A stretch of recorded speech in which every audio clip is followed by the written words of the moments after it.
We were hoping that we will do better than we did today. We were hoping that we will do better in the tournament, and it has been a lot of lessons picked from preparation to tactical approaches to playing different quality of players, and really a lot of understanding of the competition, what the material of the competition is. Yeah, a lot of positive things. One is team preparation. Two is just being able to see how the matches are being played. Technically, to be able to watch your match, see what the opponent is doing during the match, and to be able to change things as the match goes on. Also to engage more with the teams that are better ranked, and to prepare well to qualify for the next one. So from this one we draw lessons, from the next one we try to play out of the group stage. Ijakuwa game poa vile tuli expect, so we expected to score more goals, but it's unfortunate that hatuja score leo. So I would say first of all I'll appreciate kwa sisi kuja hapa kwa hii platform. Then second thing, I think tunafaa kuwork hard. Yeah, inafaa tu work hard ndio tujue what next on the next level, then we perform. Okay, personally I appreciate for that.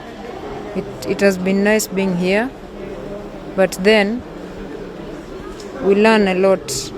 Imetufunza the way people play na the way sisi pia tunacheza ball, they are two different things.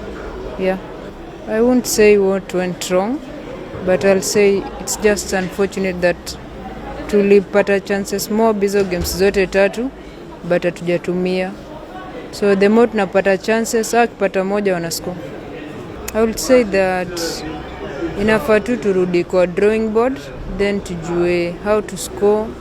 Maybe kuna watu wajui kuscore, maybe to learn from hapo how to score, how to use your chances. Ukipata kwanza inafaa kuja ikuwe ni 1-0, then tupate 5 chances at once, then later on wakipata 1 wana score, sisi tuna lose zote.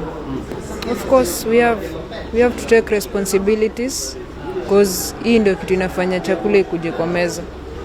So we have to dominate and give what we have. Haijafanyika venye tuko tuna expect, but this is football, vitu fanyika. So mimi kenye tu naweza sema ni we are going back, we are going to rectify our mistakes zenye zimefanyika since game 1. Najua tukirudi next time vitu zitakuwa sawa. Inafaa tu work hard. Juu kikombea game yetu Morocco, Senegal na Algeria, we are too far. Hatuko karibu, tuko mbali. So inafaa tupambane sana. At least pia sisi tukue hapa penye hizi mateams ziko. Mimi najua with the time vitu zitakuwa sawa. Hata ukiangalia tu venye mateams zinacheza na ukiangalia level yetu na like ki level wako juu yetu. Labda namaanisha tukiprepare fiti na tukuwe na hiyo consistency, I think tutakuwa penye wako. Unajua uwezi tulinganisha sisi na Morocco in football, in terms of football. Hao ni watu wana dwell more on football. Inamaanisha wana support more, like wana support women. Pia sasa wakikuja kwetu pia sisi watu support hivyo sana. Alafu kwa kila maybe kuna window, maybe kuna magames, wakituwekea magames, I think itakuwa sawa. Like tukue na hiyo consistency. Isikuwa ati unajua shida ukuwa uko leo kesha uko kesho hiyo siku nyingine huko. Unaona? But ukiangalia kwa hizi teams mingi watu wako na mtu ako na 40, mtu ako na 44, lakini bado wako hapa. Inamaanisha huyu ni mtu alianza wana kipunguto kumungu, si eti wana change. So mimi naona tukikuwa ile kukua pamoja as a team itatusaidia.